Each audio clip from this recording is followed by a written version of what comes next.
So, yeah, setup-wise, very, very good. Not really much sort of worked on that. We just discussed posh like first few lessons, but yeah, otherwise looking very, very good. As we said, the feeling we're trying to get now from sort of, this is obviously a smaller version, okay, is if you imagine you've got a wall up against your left hip, you're going to move into that wall and then scrape against it by rotating that left hip. So the left leg, therefore, will straighten. This right leg will then straighten this way as the hips are kind of rotating around. When you do that here now, as you come back to the ball, there you go, perfect. So you can see the movement there with your hips. Hands moving down there. Get into impact. Hands now are level and sorry, hands are slightly ahead. Go back. Oh no, go back here. There. Hands are slightly ahead there. Great. Left arm and club, all pretty much in a straight line. And then from there, what we would expect to see, and this is going to be going forward, obviously, your left hip to rotate. What you tend to do is sort of move your top half through with it, which is why you finish on this side of the blue line rather than kind of on it in a straight line. When you look at most tour players finish their swing, the left foot, the left knee, the left hip, shoulder and head will all be kind of in line. You wouldn't see them sort of toppling forward. Maybe on a low chip shot, but for the most part they're going to stay kind of within that kind of sort of confine of their left side of the body, okay? But if we put a full swing to that, okay? So from there now, okay, as we start going back, you can see almost from here now there's not as much bump. So the bump now has to start happening a little bit earlier here. You can see your left leg is straightening, but that left hip, if I put a line up through there, like on the last one, you get into there now, the left hip hasn't quite got to that green, it's now staying back slightly.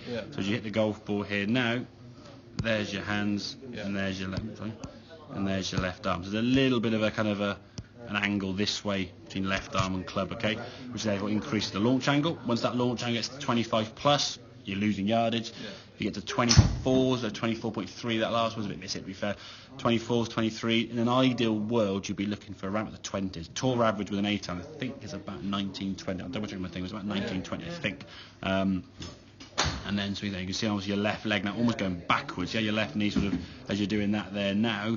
You can see that's kind of going in there. This is straightened nicely. It's all kind of going back, and then your top half has to then recover, and then you go a long way forward. Now that's on a flat line. You're okay. If you're on a downhill line, you're going to fall over. Exactly. And then once you start losing your balance before you come into impact, okay. Once you're here sort of losing balance, your shot's going to be gone. Okay. So it's getting that movement there. So if we imagine sort of that wall. Again, at the left-hand side, don't swing a golf club with this, just put your arms in front of your body, just swing down there at the top, left hip works into that green line and slides around, okay? If the left leg goes back this way and this hip stays back, then your top half, and in some ways that's going to put more pressure because your hips are going this way where your shoulders are going, your back now is going to be put under an awful lot of stress and strain that doesn't really want to be done, okay? We want to move things kind of here, and it all kind of unspirals from the ground up, so when you get to the top of your backswing, you go at the top heel, to there, okay, you kind of got movement that way with the foot and the knee and the hip, and then we rotate. What you do is you kind of don't really move that enough this way. He goes that way, he then goes that way, he tries to go that way. It's just you're tying yourself in knots, and that's why I think sometimes the balance is going to be an issue, and then trying to swing a golf club at the speed you are, travelling all the way around there back to that golf ball to make reasonable contact. Now, it's going to be tough. Credit to yourself, you did it when you last played golf, you must have hit the ball reasonably well, but from my point of view, from the positive side of thing, if the short game was as good as it was, and you had 11 one putts and the mini par 3 would have definitely been under 3. If we improve that ball flight, get a bit longer with the tee shots, coming a little bit shorter irons, we can bring that score down even further. So suddenly now shooting mid to high 70s will just become the norm down the line. I wouldn't say it's going to be next week or next month, as you said. I think you'll be ready for that. Okay, the fact you shot 79 when trying to break 90 is a pretty impressive feat.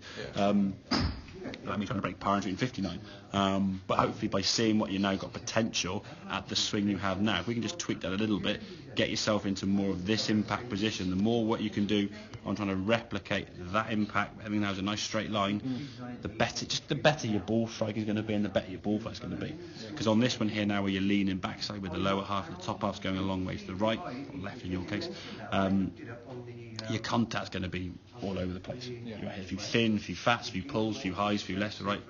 Very, very difficult. Okay, so that all kind of makes sense then, yeah? So a couple of those movements with that drill there, with that left hip, slide that left hip first, and then sort of scrape it on the wall. And I think once you started getting the feeling of scraping your hip, it registered in your brain what you were trying to do. When we put the club across your shoulders, okay, right, just twist your hips. You're like, how am I not able to do? It's like, what is my feet and legs aren't doing what my brain's saying this, and they're not doing that kind of thing. And that's sometimes the biggest sort of difficulty. Yeah. It's actually getting your brain to send the message back to the body to do it. It's body control. Yeah. Sometimes when you think, I'm doing this, I mean, and there are lots of things, people look at their own goal swing, my swing looks like this. That's not my goal swing, is it? Oh, God, did I do that? I didn't know I did that. Because you can't feel yourself sometimes doing the moves you're trying to make. Okay? Yeah. Right, let's have a couple more then, and then we'll let some longer shots, see if we can develop that. But yeah, for your point of view, under 25 is kind of what you're looking for, okay? In terms of your launch at the moment. For me, we'd push it to 21, 22. Get down a bit further, okay, buddy?